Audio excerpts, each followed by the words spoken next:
Hey folks, we wanted to take a quick moment here to highlight one of our recent projects where we utilize both photogrammetry and LiDAR and show you the difference between the two. This project right here, fairly small piece of land here, about 14 acres.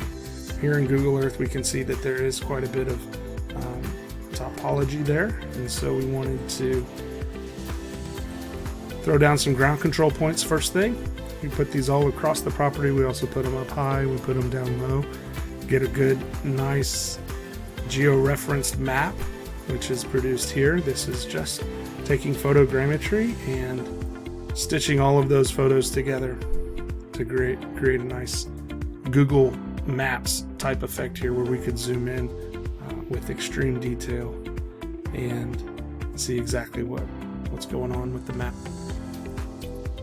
Derivative of that is of course going to be the photogrammetry process produces this model. This is a model produced just based off of the images. Here in the open areas we get a pretty good ground, and we get a point cloud that references the ground here, but then noticing our ground control points across the project. But then closer to this hill and where we had many trees, we start to see gaps in that data, and this is because the photogrammetry process is taking pictures of the tops of these trees, and while it does model the tops of the trees, it misses everything that's underneath them.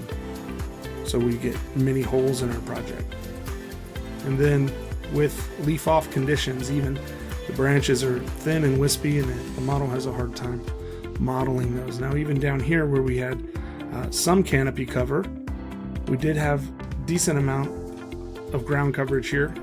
This basin particularly, we can see a little bit of relief there, but again, once we get up into the side of the hill here, and obviously on the water, we lose much of that definition. So this is a good opportunity for LiDAR. This is the LiDAR point cloud that was developed, and here you can clearly see the trees are up high. This is greens and yellows are higher, reds are the highest, and then blues are lower. But as we rotate this model, you can really start to see how we capture the trees and model that. Now when we look at the hillside here, we can really start to see some great definition from the hill as more points load in, but a little convoluted here. So what we're going to do is we're going to classify this point cloud and tell it to only show us the ground layer, and that's the ground layer that we have. So here's that same basin over here. You have to forgive the points, they'll come in and out, but we have clearly defined roads cutting through here. We've removed the buildings, we've removed any kind of human interaction there.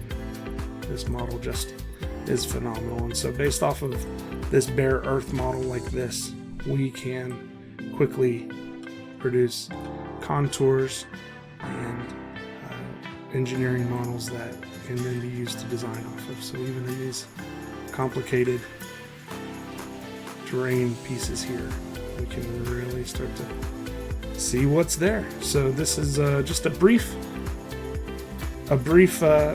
video here to just show you the capabilities of LiDAR. This is a typical job, 15-20 acres. We can often fly this job and have results back within just a couple of days, and save your time in the field. And if you have any questions, if you want to learn more about the LiDAR, if you'd like to see more of these data sets, please just give us a call. Thanks for watching.